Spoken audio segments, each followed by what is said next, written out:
Phillies hosting the Marlins, and the Marlins are plus 126 on the money line. The Phillies are minus 148. The over-under, 9 runs. The Marlins, getting a run and a half on the run line, are minus 166, meaning if you bet them that way and they win this game outright, you win. They lose by 1, you win. And the Phillies, laying a run and a half on the run line, are plus 138, meaning if you bet them that way, they have to win this game by a minimum of 2 runs. Now, these are the overnight odds. They're going to change the closer we get to first pitch tomorrow. Thank you for everyone who's joined the Discord. If you haven't yet, go to my website, rawsportstalk.com. Go on the little memberships tab. You can find merch, and you can also find the link to my Discord. It is a paid membership.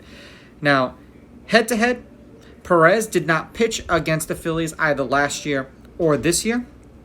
They are 2-3 as a team in his last 5 starts. He's averaging 5 innings pitched and 6.8 strikeouts per game in those games.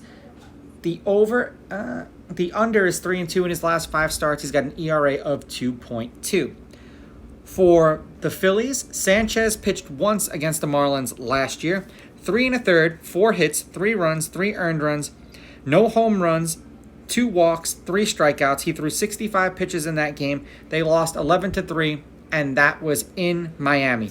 They are 4-1 in his last 5 starts. He's averaging 5 1/3 innings pitched and 5.6 strikeouts per game in that game, or in those games. And in his last 5, he's got an ERA of 3.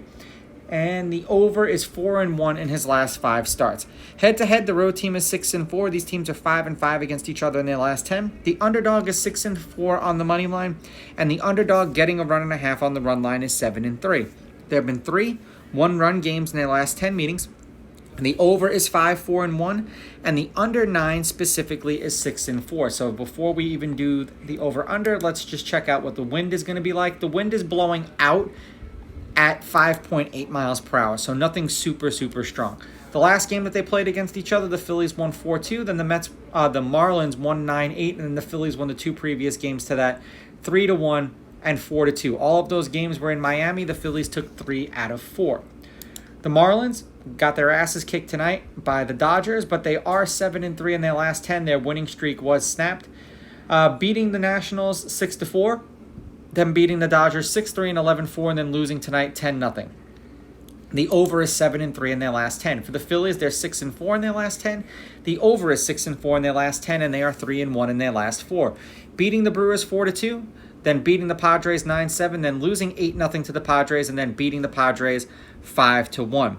I'm going to take the Phillies with the money line. I'm going to take the Phillies laying the runs, and I'm going to go over in this game. Both of these teams are trending over. I know it's not a super far flight from for the Marlins, but I believe the Marlins were playing at home.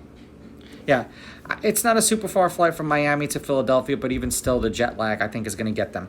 These are just my picks. If you disagree, please go with your gut, and please bet responsibly.